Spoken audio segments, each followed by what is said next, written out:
Hey, it's Pete. In this video, I'm going to walk you through an advanced day trading strategy for stock traders. And I think even more importantly, we're going to break a golden rule of trading today, which says never try and pick tops and bottoms. Now, if you do it correctly, the way I'm going to show you in this video, there's a very high percentage trade using a very specific market internal to determine when the market's going down and has a very high likelihood of following through back in the other direction. It's 13 minutes, but it is packed with easy to follow stuff. You'll be able to set your charts up exactly how I show you.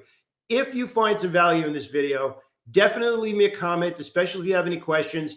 And if this was something that you like, smash that like button, hit the subscribe button, and I hope to see you soon. Enjoy the video. Remember, watch all 13 minutes. There is a lot in here. You want to watch it more than once and take notes. Take care. That's the first trade yesterday. That's the first sign. Then you need to see, which we did spot yesterday, right around 10:30, 10:45, where the market internals changed. And here's what I want to point out to you, because I'm going to bring you into a little bit of a shorter time frame chart to identify something that it's kind of advanced, quite honestly, but I'm going to show it to you anyway. I want to walk through it. If you don't happen to use the tick, and if you happen to see here, it's the New York Stock Exchange tick indicator. Okay.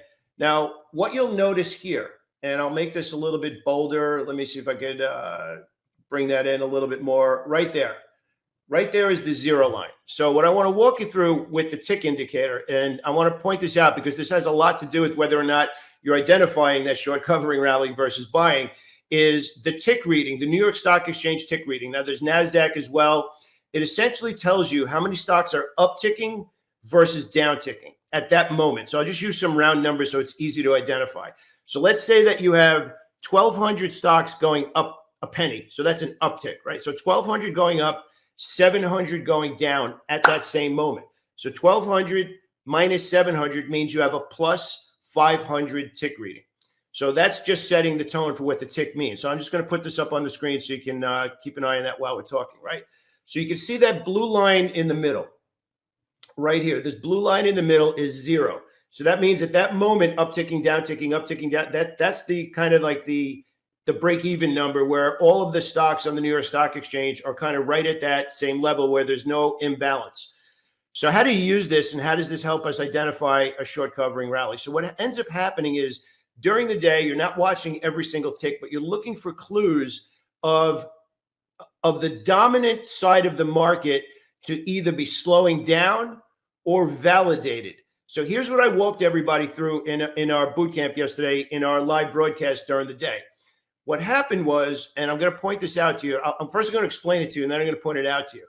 If you could imagine yesterday where the market's pushing down in that first hour of the day, heavy selling, in your mind, you have to be saying to yourself, what would I need to see to continue short selling aggressively? Because again, we're getting into short covering rallies.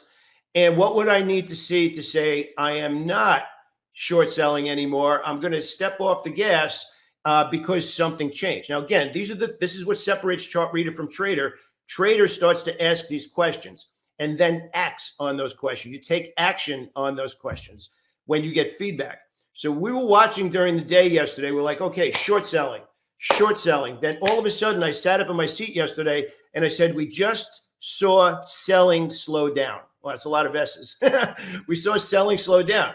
So now there's a difference here. And this is the big thing I want to get across.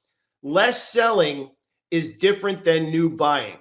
There's a big difference. And how do we spot that on the tick chart that I just showed you?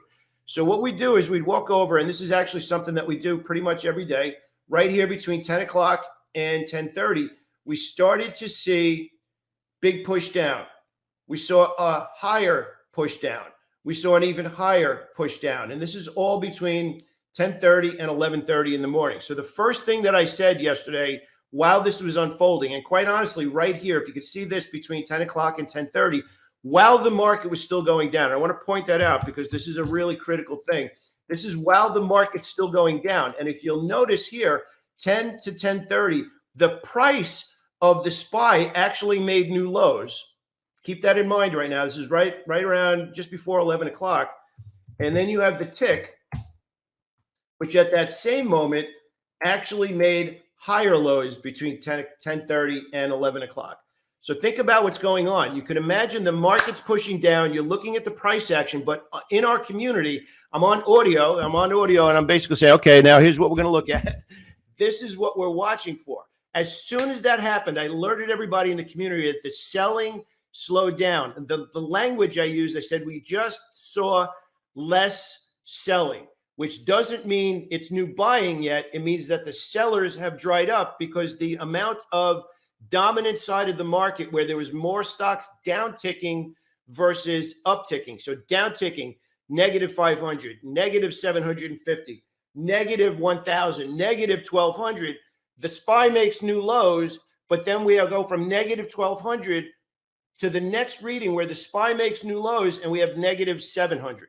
So that literally meant that even though the SPY was pushing down, less stocks overall were down ticking.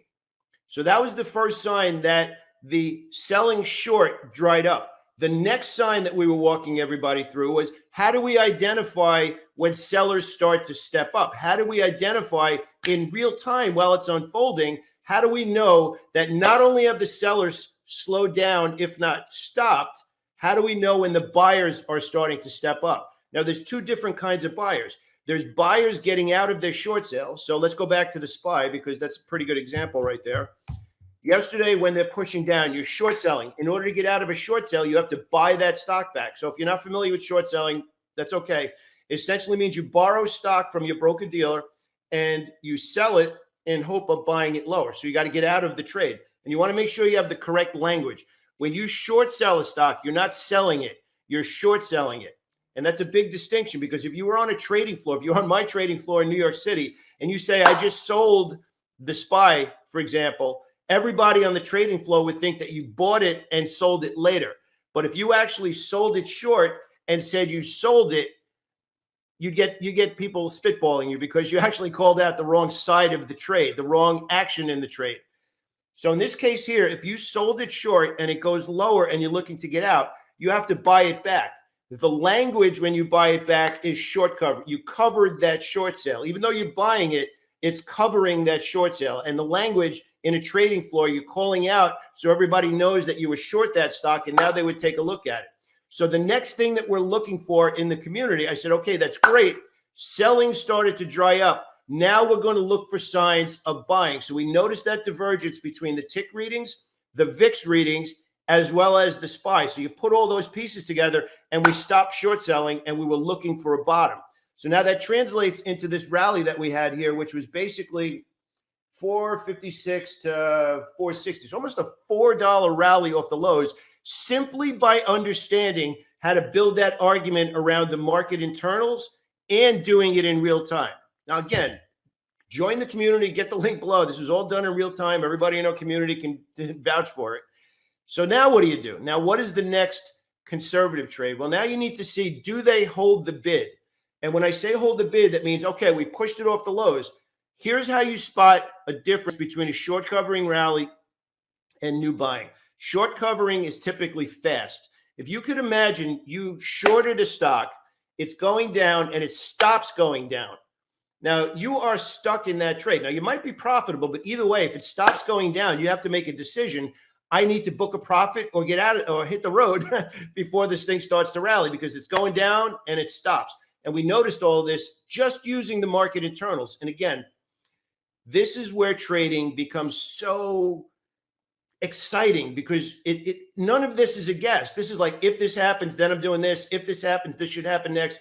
This is where trading becomes exciting. And it doesn't matter if you're day trading and buying stocks or swing trading and buying stocks, because we're going to tie this all back into whether or not today's swing trades make a great idea. This is what you want to write down. Again, this is today's posted pad moment.